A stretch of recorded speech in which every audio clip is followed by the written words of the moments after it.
नमस्कार, मी धीरज बानमोडे. कृषी प्रधान टीव्हीच्या अब की बार किसकी सरकार नमो वर्सेस रागा या अनोख्या शो मध्ये आज आपण आलेलो आहोत. वर्धा लोकसभा अंतर्गत येणाऱ्या नांदगाव खंडेश्वर या गावात आपल्यासोबत येथील नांदगाव खंडेश्वर वासी आहे. आपण सरकारच्या कामगिरीवर नांदगाव खंडेश्वर वासी खुश आहे की नाखुश आहे जाणून घेण्याचा प्रयत्न करणार आहोत. आपल्यासोबत काकाजी आहे. काय वाटते काका तुम्हाला सरकारच्या गेल्या 4.5 वर्षाच्या कामगिरीवर तुम्ही समाधानी आहात का?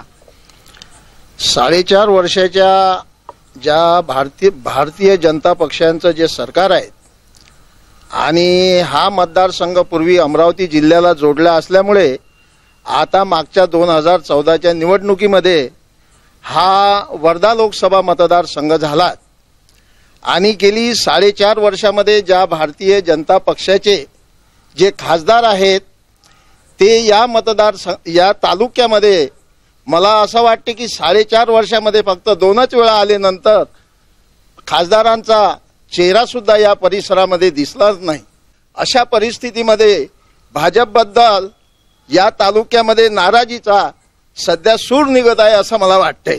सरकारच्या कामगिरीवर नाखुश आहे असं त्यांचं म्हणणं आहे. काय वाटते तुम्हाला एकंदरीत सरकारच्या कामगिरीवर? सरकारची कामगिरी म्हणायची झालं तर शेतकऱ्यांचे तर हालच हाल आहे. आमच्या तालुक्यामध्ये पाऊस आला असे म्हणत आहे सगळेजण, पण आमच्या तालुक्यात फार कमी म्हणजे पिकाचं, मी पण शेतकरीच आहे, आमच्या इथे पिकाचं प्रमाण फार कमी आहे आणि जी आणेवारी यांनी जास्त दिली पण त्या आणेवारीच्या मानाने आम्हाला म्हणजे शेतकऱ्यांना जे हे मिळायला पाहिजे, लाभ मिळायला पाहिजे, ते लाभ आम्हाला मिळत नाहीये. आमच्या म्हणजे पिकाला पण भाव नाहीये. आमच्या इथे जो कामगार मजूर आहे ते बिचारे खाली आहे आणि बाया तर बिचाऱ्या सकाळी 6 वाजेपासून कामाला जातात तर त्या 2 वाजेपर्यंत त्यांना म्हणजे स्वतःच्या पोटापुरतही त्या कमावू शकत नाहीये. आपल्यासोबत काही तरुण शेतकरी आहे. काय वाटते तुम्हाला जे सरकारने निर्णय घेतले किंवा कर्जमाफी केली त्याबद्दल आपण काय सांगाल? सरकारने जे निर्णय घेतले हे शेतकऱ्यांच्या हिताचे खऱ्या अर्थाने निर्णय आतापर्यंत घेतलेले आहे. जसे की काँग्रेस राष्ट्रवादीच्या काळामध्ये जेव्हा मनमोहन सिंग पंतप्रधान होते तेव्हा खूप मोठं वीज बिल थकीत होतं शेतकऱ्यांवर.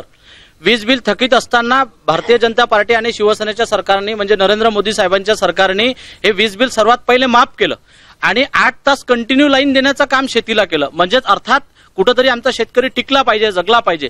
एवढंच नाही तर साधा आपण कृषी उत्पन्न बाजार समितीचं जर उदाहरण घेतलं तर ऑनलाईन मध्ये आपण सोयाबीन विक्री असेल किंबहुना तूर विक्री असेल याच्यासाठी शासनानं खरेदी केली. हा 30 ते 35 वर्षातला पहिला इतिहास आहे की शासनानं शेतकऱ्यांचं धान्य खरेदी केलं. याच्यापूर्वी कुठलंही धान्य शेतकऱ्यांचं हमी भावामध्ये खरेदी केलं गेलेलं नाही.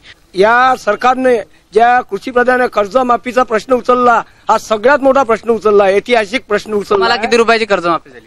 मला कर्जमाफी 2017ची 16ची होती. त्या अजून मी बसलो नाही त्या कर्जमाफीत बसलो नाही. ते कर्जमाफी पूर्ण अजून होणार हे आमचं अजूनही आहे. त्यांना कर्जमाफी भेटली नाही तरी पण सरकारच्या कामगिरीवर खुश आहे. आपल्यासोबत अजून काही आहे. काय वाटते तुम्हाला सरकारने नोटाबंदीचा निर्णय घेऊन योग्य निर्णय घेतला का? काय वाटते तुम्हाला? अत्यंत वाईट निर्णय आहे. 2014च्या निवडणुकीच्या नंतर माननीय पंतप्रधान नरेंद्रजी मोदी यांनी जे आश्वासनं दिले का आम्ही जर सत्तेमध्ये निवडून आलो तर या देशामध्ये आम्ही सर्वात पहिले कर्जमाफी करू. त्यानंतर त्यांनी कबूल केलं की आम्ही 2 करोड लोकांना रोजगार देऊ. त्यानंतर भ्रष्टाचार मुक्त शासन चालू. त्याच्यानंतर त्यांनी सांगितलं का या देशामध्ये आम्ही अच्छे दिनाची अपेक्षा या देशामधल्या नागरिकांना देण्याचा प्रयत्न करू. परंतु 2014च्या निवडणुकीच्या नंतर फार विदारक चित्र या देशामध्ये पाहायला भेटते. ते विदारक चित्र असं आहे की त्यांनी 8 ऑक्टोबरला जो सर्वात मोठा जो घातक निर्णय घेतला नोटबंदीचा, या नोटबंदीच्या निर्णयाच्या नंतर या देशामध्ये सर्वात मोठा जर संकट कोणतं निर्माण झालं तर तो रोजगाराचं. या देशामध्ये नोटबंदीच्या नंतर मोठ्या प्रमाणात उद्योग बंद झाले आणि ज्यावेळेस उद्योगपत्यांना विचारलं गेलं मीडियाच्या माध्यमातून की तुमच्याकडून ह्या सगळ्या उद्योगाची बंद होण्याची काय प्रक्रिया आहे, त्यांनी सांगितलं नोटबंदीच्या नंतर मार्केटमध्ये कुठल्याही प्रकारचं रॉ मटेरियल खरीदणं कठीण आहे. रॉ मटेरियल आणल्याच्या नंतर त्यानंतर ते मटेरियल जेव्हा प्रोडक्शन तयार करते ते मार्केटला लॉन्च होत नाही, तेव्हा मार्केटला विक्री होत नाही. काय वाटते एकंदरीत जे अच्छे दिनाचे स्वप्न दाखवले होते हे पूर्णत्वास गेले काय? नाही, अच्छे दिन या देशामध्ये आलेत, पण ते भाजप शिवसेना लोकांचे आणि खासदार आमदाराचे आणि त्यांच्या सरकारचे आलेले आहेत. सामान्य लोकांचे अच्छे दिनच आलेले नाही, ही वस्तुस्थिती आहे. आमचे मित्र मारोडकर साहेबांनी सांगितले की रोजगार इथे सुरू झाला. मी काँग्रेस आणि भाजप एकाच नाण्याच्या दोन बाजू आहेत, यामध्ये काही प्रॉब्लेम नाही. विषय हा आहे की उद्योगमंत्री नारायण राणे साहेब इथे असताना नांदगाव MIDC त्यांनी भूमिपूजन केलं. या गोष्टीला 10 वर्षाचा कालखंड लोटलाय, पण अजून पण तिथे MIDC उभी झालेली नाही. आणि आमचे मित्र म्हणतात की 4.5 वर्ष तुमच्या सरकारला झाले, पण इथे MIDC आजपर्यंत उपस्थित का नाही, का उभी झाली नाही. म्हणजे या तालुक्यातल्या तरुणाला इथे रोजगार मिळत नाही, त्याला पुणे मुंबई सारख्या ठिकाणी किंवा अमरावती सारख्या ठिकाणी त्याला रोजगारासाठी जावं लागतं. हा इथला मुद्दा आहे.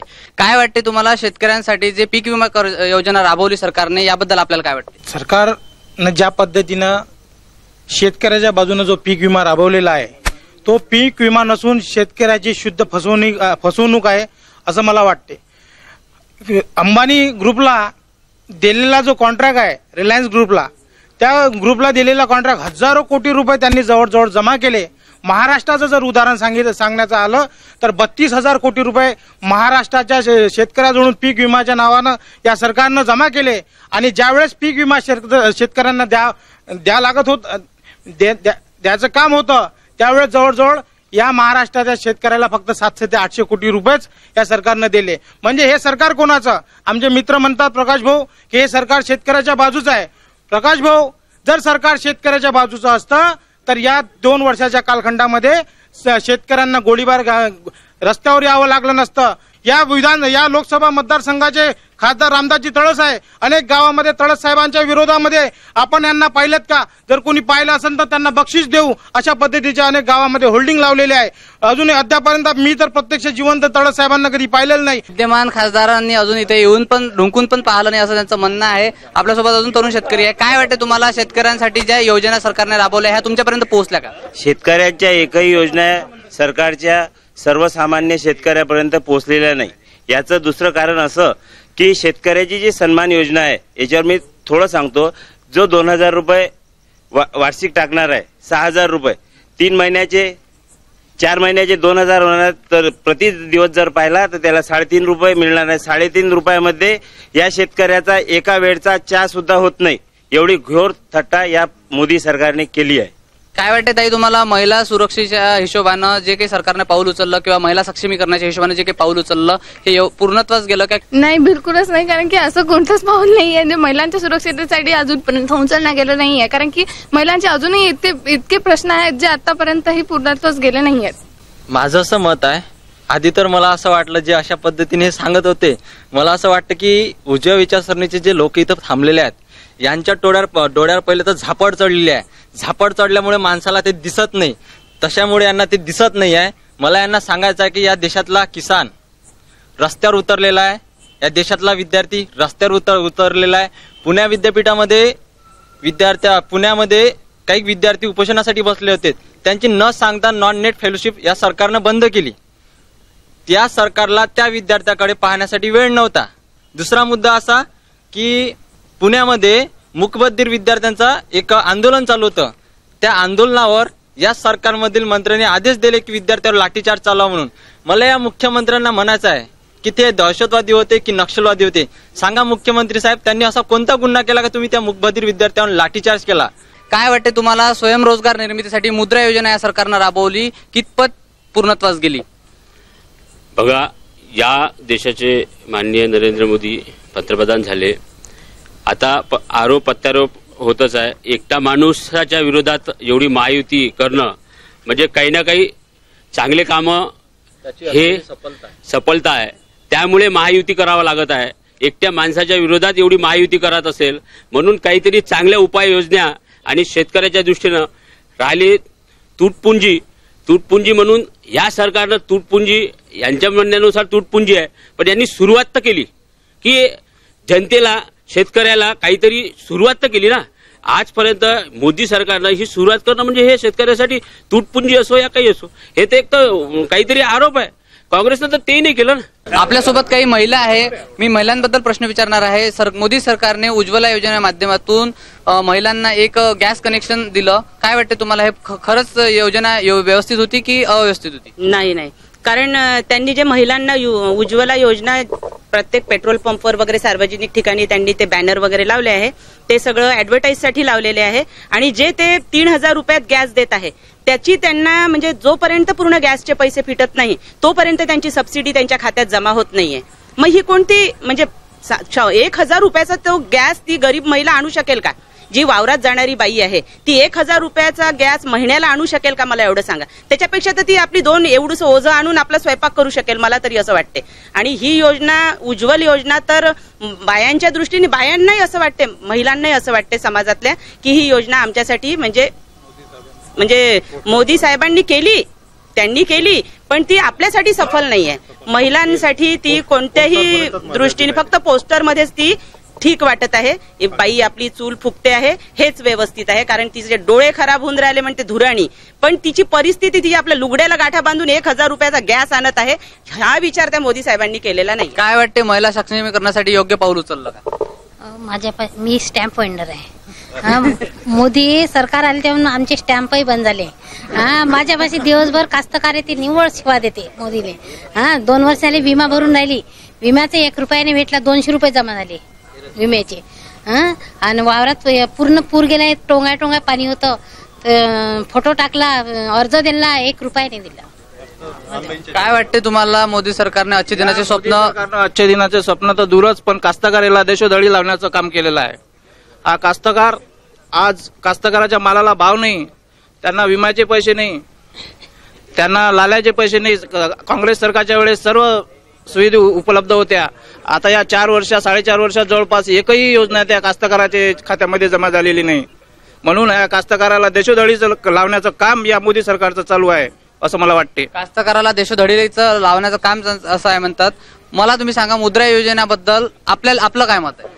मुद्रा योजना ही फक्त नावासाठी मोदी सरकारने जाहीर केली, पण आज तुम्ही ग्रामीण भागात जर गेलेत तर ग्रामीण भागामध्ये आजही बँकांमध्ये तुम्ही गेले तर बँकवाले लाभार्थ्याला हेच म्हणतात की टार्गेट नाहीये, अर्ज सुरू झाले नाहीयेत, निधी नाहीयेत. या अशा प्रकारचे प्रश्न त्याला विचारून त्याला बँकेतून वापस पाठवतात. शिवसेना आणि भारतीय जनता पार्टीचं जे सरकार केंद्रामध्ये आहे आणि मोदीजींचं जे नेतृत्व लाभलं त्यामुळे संपूर्ण जग आपल्या पाठीशी उभे झालेलं आहे. यांच्या 60 वर्षात संपूर्ण जग कधी आपल्या पाठीशी उभं झालं नाही. ह्या गोष्टी लक्षात ठेवल्या पाहिजे. आणि आताचं जे काम चालू आहे मोदीजीचं, पटलं की नाही, ते आता योग्य दिशेनं चाललेलं आहे. हे मत या ठिकाणी महत्वाचं आहे. जे 60 वर्षात झालं नाही ते 5 वर्षात झालं असं यांचं म्हणणं आहे. काय वाटतं काका, जनधन योजनेच्या माध्यमातून सर्वांचे बँकेत खाते काढले, तुम्हाला काय फायदा झाला? मला फायदा तर नाही झाला, पण माझे माप जे झालं केलं हे 50,000 केलं, 50,000 आले मला चक्रा मारा लागल्या. तुमची कर्जमाफी झाली का? तुमची कर्जमाफी झाली? नाही, अर्धीच झाली. अर्धी झाली. पुन्हा शासनानं बरेचशा अशा दाखवल्या, तुमच्या 5 एकरच्या आतवाल्याला हे देऊ ते देऊ, यायनं काहीच दिलं नाही आणि हे देणारही नाही. आपल्यासोबत अजून काही तरुण मुलं आहे. काय वाटतं तुम्हाला, सरकारने रोजगारचं आश्वासन दिलं होतं, पूर्णत्वाच गेलं का? रोजगाराचं अजिबात गेलं नाही. तुम्हाला हे सांगतो मी की या देशामध्ये आपल्या महाराष्ट्राची गोष्ट सांगतो तुम्हाला, जेव्हा या मंत्रालयामध्ये 7 जेव्हा जागा निघाल्या होत्या त्यावेळेस 7,000 फॉर्म निघाले होते. युपीची गोष्ट सांगतो, आमच्या मोदीजीचं सरकार आहे तिथं योगीजीचं, त्या योगीजीच्या सरकारमध्ये 3300 जागा होत्या, 23 लाख फॉर्म होते. किती फॉर्म? 23 लाख. मी काँग्रेस आणि भाजपचं 70 वर्ष राज्य होतं. मी यांना म्हणू इच्छितो की जे काँग्रेसमध्ये 60-60 वर्ष राहणारे लोक एकदम बीजेपीत कसे काय आहे आज, आणि भाजपचे लोक एकदम कसे काय एकदम एवढ्या भ्रष्ट पार्टीतल्या लोकांना कसे काय एकदम आपल्या पक्षामध्ये घेत आहे. आणि आजपर्यंत युतीचं आमच्या शिवसेना भाजपचं सरकार आहे, आतापर्यंत 5 वर्षामध्ये खूप शिव्या दिल्या एकमेकांना, पण आज या दोघं पण एकदम म्हणजे घरच्यासारखे एकदम आले आहे. लक्षात घ्या तुम्ही, आज जे एकमेकांना शिव्या देत होते, शिवाजी महाराजचं नाव काढत होते, तेच लोक आज जर असे म्हणजे एकदम घरापर्यंत सांगितलं त्यांना की बा तुम्ही आता एकत्र होऊन जा. असो मी हेच म्हणत इच्छितो का एवढं शिकल्याच्या नंतर PhD शिकत आहे, सगळं शिकत आहे, आणि तुम्ही जर त्याला रोज पकोडा विकायला लावत आहे तर किती लोकांना पकोडा विकायला लावाल? आमच्यासारखे तरुण बेरोजगार हे या देशात अजूनही बेरोजगार आहे. आम्हाला म्हणजे कॉन्ट्रॅक्ट बेसचं तुम्हाला गोष्ट सांगतो, कॉन्ट्रॅक्ट बेस म्हणजे अनगॅरंटेड ड्युटी द्यायला हे सरकार तयार आहे, पण गॅरंटेड ड्युटी प्रत्येक ऑफिसमध्ये आज भयान वातावरण निर्माण झालेलं आहे. भयान म्हणजे गेलं तर कुत्रही सापडत नाही अशासारखी परिस्थिती निर्माण झाली. आमच्या भाजपच्या नगराध्यक्षांना मी विचारू इच्छितो, 1 महिन्यापासून इंजिनियर साहेब आपल्या ऑफिसमध्ये आले नाही, हे लक्षात घ्या तुम्ही. जर 1 महिना जर इंजिनियर येत नसेल तर तुमचे अच्छे दिन गेले कुठं? काय वाटते तुम्हाला शेतकऱ्यांसाठी ज्या काही योजना सरकारनं घेतल्या होत्या त्या पूर्णत्वास गेल्या? पूर्ण फसवा योजना आहे. आतापर्यंत मोदी सरकारने ज्याही योजना काढल्या, अच्छे दिनचं स्वप्न दाखवलं ते एक गाजर होतं. मोदी सरकारने जे काही शेतकऱ्याच्या बद्दलचे निर्णय घेतलेले आहे सपशेल चुकीचे आहे आणि या देशामध्ये जो तरुण वर्ग आहे, तरुण वर्ग अत्यंत हाल अपेष्टा भोगत आहे. त्याचबरोबर आम्हाला मोदी साहेबांना सांगितलं होतं की 2 कोटी रोजगार देतो म्हणे, पण हे 2 कोटी रोजगार आम्हाला दिला नाही. खास करून आमची यांनी हे केली, आम्हाला विश्वासघात केला आमचा की आम्हाला 2 कोटी काय 1 लाख सुद्धा रोजगार मिळाला नाही आहे. सर्वसामान्य माणसांना आजपर्यंत काही मिळालेलं नाही. आज गरिबाचं राशन होतं ते बंद करणारा निघालाय.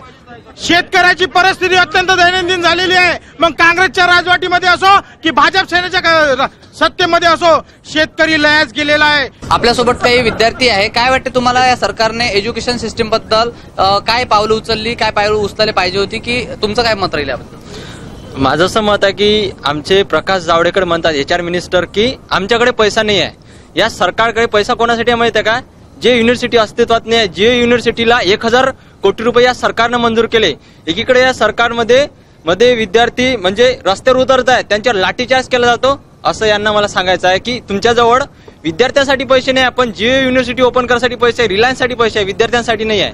काय वाटतं तुला एज्युकेशन प्रणालीमध्ये काय बदल हवा? एज्युकेशन प्रणालीमध्ये सध्या महिलांसाठी बदल हवा, कारण की मोदी सरकारला मला एक प्रश्न विचारायचा आहे. महिलांचा जो सॅनिटरी पॅडचा जो विषय आहे, जे देशात जे भ्रमण करतायत ते इकडे तिकडे ग्रहासारखे भ्रमण चालू आहे. जपानमध्ये गेले, इकडे गेले, तिकडे गेले, तर तिथे त्यांना सगळ्याच देशामध्ये सॅनिटरी पॅड्स फ्री आहेत, तर आपल्या देशात का नाही? त्यांनी सध्या महिलांचा सुद्धा विचार करायला हवा, त्यांच्या सुरक्षिततेचा विचार. महिलांसाठी sanitary pad free of cost करायला पाहिजे असं यांचं म्हणणं आहे. जाता जाता एकच प्रश्न घेऊ इच्छितो, येत्या लोकसभा 2019 मध्ये कोणाचं सरकार आपल्याला निवडून द्यायचं? आम्हाला तर वाटते 3ऱ्या आघाडीचं सरकार निवडून यावं. काय वाटतं तुम्हाला? आम्हाला सुद्धा 3ऱ्या आघाडीचं सरकार आवश्यक आहे.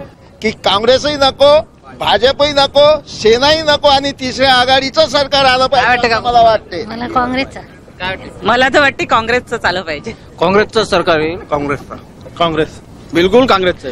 3ऱ्या आघाडीचं सरकार येईल एवढं निश्चित. आणि महाराष्ट्रामध्ये बाळासाहेब आंबेडकरांच्या नेतृत्वात भारिप बहुजन महासंघाचं सरकार आल्याशिवाय राहणार नाही. राज्यात आणि देशात 3ऱ्या आघाडीचं सरकार येईल असं यांचं म्हणणं आहे. काय वाटतं तुम्हाला कोणाचं सरकार 2019? एवढं सांगायचं आहे, कोणाचं आलं सरकार तरी गरिबी आमची हटली नाही, कारण राजकारणाची माय कधी तडपडूनच मिळली. 3ऱ्या आघाडीचं सरकार आलं पाहिजे असं माझं विचार. काय वाटतं तुम्हाला कोणाचं सरकार निवडून? कम्युनिस्ट सरकार आलं पाहिजे इथं आता. कम्युनिस्टाचं 3ऱ्या आघाडीचं निश्चितच सरकार येईल आणि येईल. कोणाचं सरकार निवडून येईल? 3ऱ्या आघाडीचं. शिवसेना बीजेपीचं सरकार येईल.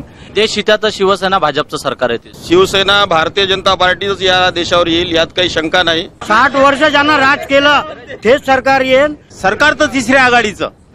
शेतकरी हिताचं काँग्रेसचं सरकार येणार आहे. थापा मारणार सरकार आम्हाला आता नको. त्यामुळे हे सरकार उखडून फेकल्याशिवाय आम्ही राहणार नाही एवढं निश्चित. मला तुम्ही सांगा, येत्या सरकारकडून आपल्याला काय अपेक्षा राहील? विद्यार्थ्याला रोजगार भेटला पाहिजे. आम्हाला रोजगार द्या, बेरोजगाराला रोजगार, महिलांना सुरक्षा, सगळं द्या तुम्ही. काय वाटतं तुम्हाला कोणाचं अपेक्षा काय राहील आपल्या सरकारकडून येणार? अपेक्षा आहे या देशामध्ये 3ऱ्या पर्यायाचं सरकार येणार आहे आणि ते सरकार या देशामध्ये जनतेचा विकास करणार आहे.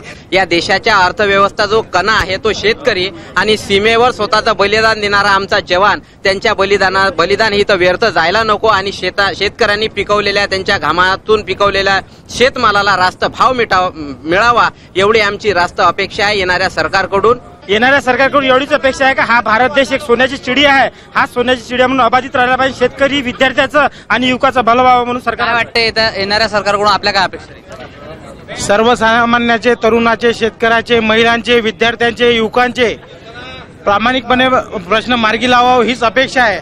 येणाऱ्या सरकारकडून शेतकऱ्यांना रास्त भाव मिळाव्या, सर्वसामान्यांचे प्रश्न मार्गी लागावे असे नांदगाव खंडेश्वर वासियांची प्रतिक्रिया आहे.